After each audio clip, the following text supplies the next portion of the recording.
Il doit nous dire, mais quelle est cette attraction sur la montagne?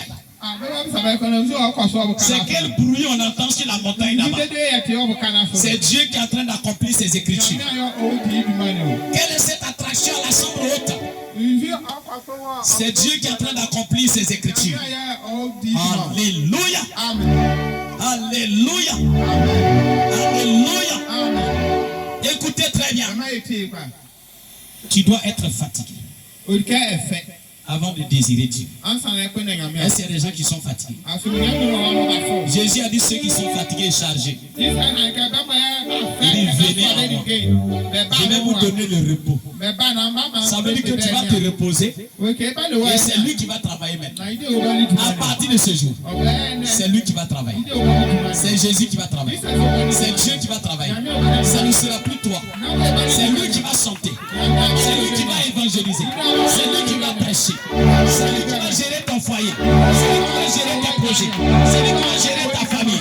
C'est lui qui va gérer tes enfants. C'est lui qui va gérer tout ce que tu as.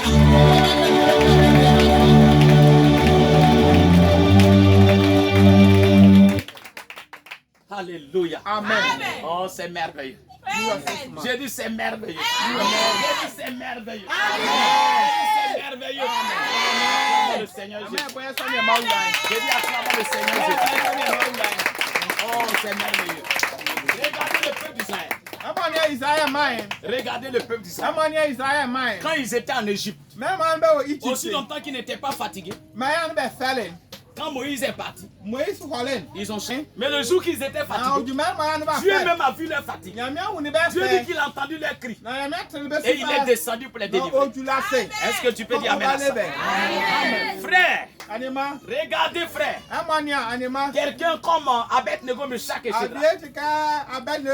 Qu'est-ce qui s'est passé? Qu'est-ce qui s'est passé? Abed-Nego, Meshach et Shadrach. Ils étaient fatigués. On les a épuisés par la pression. Mais ils ont refusé de s'incliner devant la statue. On les a attrapés, on les a attachés. Et on les a envoyés dans le feu.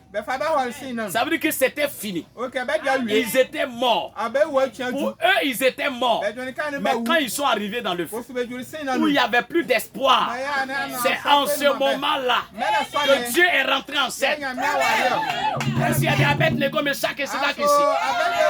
Ils sont rentrés dans le feu. Ils ont découvert que Dieu les attendait là-bas. Et Nebuchadnezzar lui-même s'est retourné contre ses dieux. Dieu est rentré en scène. Et comme Dieu est rentré en scène, aujourd'hui Dieu est rentré en scène. Tes ennemis, le diable, qui est le chef bandit là, va se retourner contre eux-mêmes. Satan lui-même va se retourner contre les sorciers, contre les marabouts, contre les génies, contre les maladies, contre la mort, Est-ce que tu peux dire amen à ça? Parce que Nebuchadnezzar, il a dit, comme il a vu la puissance du Dieu d'Abed-Nego, Meshach et Shadrach, il a ordonné que dans tout son royaume, celui qui refuse de servir le Dieu d'Abed-Nego, Meshach et Shadrach doit être tué. Doit être tué. Doit être tué. Alléluia. Alléluia. Satan. Nebuchadnezzar représentait Satan. Il représentait Satan. Vous pensez que je mens? 2026 là. Tes ennemis eux-mêmes vont se faire par là.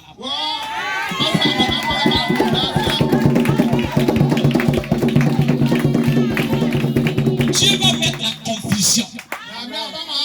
Eux-mêmes vont commencer à faire palabre entre eux. Alléluia.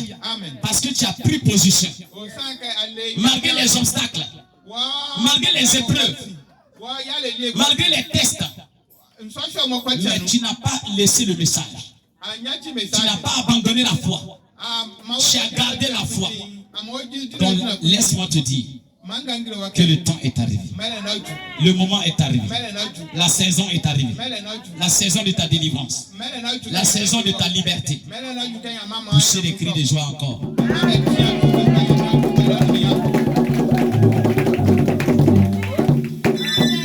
Regardez le malade qui était couché à la piscine de Bethesda. La Bible dit quand Jésus est arrivé, il a dit à Jésus, toutes les fois que l'ange descend dans l'eau, et que moi je me lève moi-même, j'essaie de débrouiller pour aller, quelqu'un descend avant moi. Mais ces jours-là, il faut dire mais ces jours-là. Répète après moi. Mais ces jours-là. Mais ces jours-là. L'ange qui descendait dans l'eau est devenu Jésus. Est venu vers lui dehors. Il n'a pas rencontré cet homme dans l'eau là. Mais il est venu vers lui. Et il a dit lève-toi, prends tes bagages et rentre chez toi.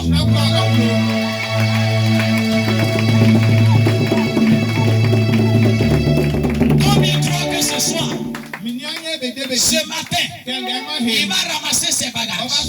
Il va ramasser ses bagages. Et il va retourner libéré. Tu es venu ici avec la tension. Tu es venu ici avec la maladie. Avec la pauvreté. Avec l'humiliation. Mais tu vas retourner en vainqueur. Tu vas retourner en vainqueur. Parce que Jésus est là. Jésus est descendu pour accomplir ses écritures. Alléluia. C'est l'heure de ton élévation. Non mais c'est merveilleux. Il dit toutes les fois que je me lève, comme je suis malade, je ne peux plus parler. Quelqu'un descend avant moi. Parce que deux personnes ne doivent pas descendre en même temps. Quand l'ange descend, c'est une seule personne qui doit descendre et être guérie. La preuve que c'est l'ange là qui est devenu Jésus. Quand Jésus est venu, il n'a pas guéri deux personnes. Est-ce qu'il a guéri deux personnes? Il a guéri la seule personne et puis il est retourné à la maison. Comme lui, il n'a pas la force pour aller dans l'eau, l'ange est devenu un homme. Il n'a pas besoin de descendre dans l'eau. Il est venu seulement lui dire, lève-toi, ramasse tes brancards. Cet homme était malade depuis 38 ans. Est-ce que toi, ta maladie, ça vaut 38 ans? Mais il a dit, ramasse tes bagages, va à la maison. Combien croient qu'ils vont retourner avec la liberté? Aujourd'hui, c'est le premier jour, mais tu retournes avec la victoire déjà. Du fait même que tu as accepté de gêner, de priver la nourriture, tu as montré à Dieu que tu ne peux plus et que tu veux qu'il te secoue, il fasse quelque chose dans ta vie. Et comme Dieu a vu ça, c'est pourquoi il est descendu. Si tu étais malade, tu vas retourner guéri et tu iras témoigner. Regardez la femme qui perdait le sang pendant 12 ans. La Bible dit, elle a vendu tous ses biens pour se faire soigner. 12 ans. 12 ans. Elle allait chez les médecins, chez les docteurs, médicaments indigènes. Elle a utilisé. Elle a allé chez les marabouts. Elle a allé chez les mystiques. Elle a tourné partout. Mais elle n'a pas eu gain de cause. Au moment où elle s'est sentie vaincue, elle a réalisé qu'elle ne peut plus rien faire. D'ailleurs, même tous ses biens étaient finis. C'est en ce moment-là, Jésus passait. J'ai dit Jésus passe. Combien croient que Jésus est en train de passer ce matin? Combien croient que Jésus est en train de passer ce matin? Combien croient qu'il est en train de passer ce matin? Jésus passait. Jésus passait. Elle s'est dit en elle-même, si je peux seulement toucher le bord de son vêtement. Quand elle a touché, elle fut guérie instantanément. Mais d'abord, avant qu'elle soit guérie, elle a reconnu qu'elle n'avait plus de solution. Est-ce que tu as reconnu que tu n'as plus de solution? Tu n'as plus de solution pour ta famille. Tu n'as plus de solution pour ton foyer. Tu n'as plus de solution pour ton foyer. Tu n'as plus de solution pour tes activités. Tu essaies de vivre la vie chrétienne. Tu essaies de vivre le message, mais tu n'arrives pas. Est-ce que tu as réalisé que tu ne peux plus? Et que tu veux que Dieu intervienne? Dans ce programme, Dieu va intervenir. J'ai dit Dieu va intervenir. Il a commencé à intervenir déjà. Il a commencé à intervenir déjà. Il a commencé à intervenir déjà. J'ai dit il a commencé à intervenir. Qu'est-ce que tu as dans la main? C'est pourquoi je voulais vous dire. On est sorti ici là, pour faire les réunions ici. Ça veut dire qu'on est sorti au dehors. Alléluia. Amen. Chacun doit servir Dieu. Dans cette église, même les enfants, chacun doit servir Dieu. Après ce programme, je vais voir des enfants se promener pour évangéliser. Je vais voir des jeunes gens se promener pour évangéliser. Je vais voir des grandes personnes se promener pour évangéliser. Avant que le programme même ne finisse, chacun doit envoyer quelqu'un dans le programme. Je te dis la vérité. Est-ce que quelqu'un peut dire amen à ça? Ceux qui ont le don de chanter, de parler don. Quelqu'un va dire je m'en vais dans cette église. Parce qu'une fois que j'entends là-bas, cette voix-là, il faut que j'aille là-bas. Parce que j'ai envie d'écouter cette voix. Ta voix doit guérir les malades. Ta voix doit délivrer les captifs. Alléluia. Les instrumentistes, quand tu décliques une note, quelqu'un au loin, et il dit mais ça c'est quoi?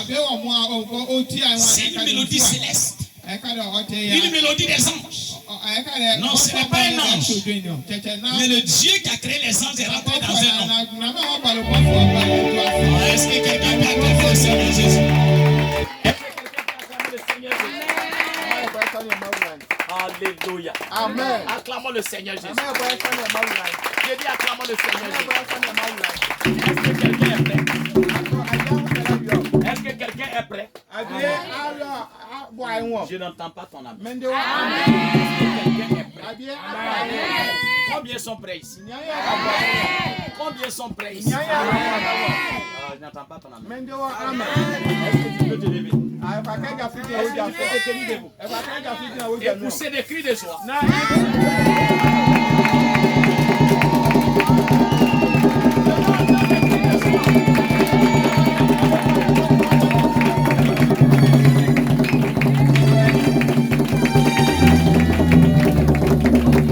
Dieu est descendu. Jésus est descendu. Combien croient qu'il est descendu? Combien croient qu'il est descendu? Combien croient qu'il est descendu? Est-ce que tu veux? Dis à Dieu, comme Esaïe, que tu n'as plus de force. Tu veux qu'il intervienne dans ta vie. Il intervient dans ton foyer. Alors il lève la voix, commence à prier. Commence à prier, commence à prier. Commence à prier.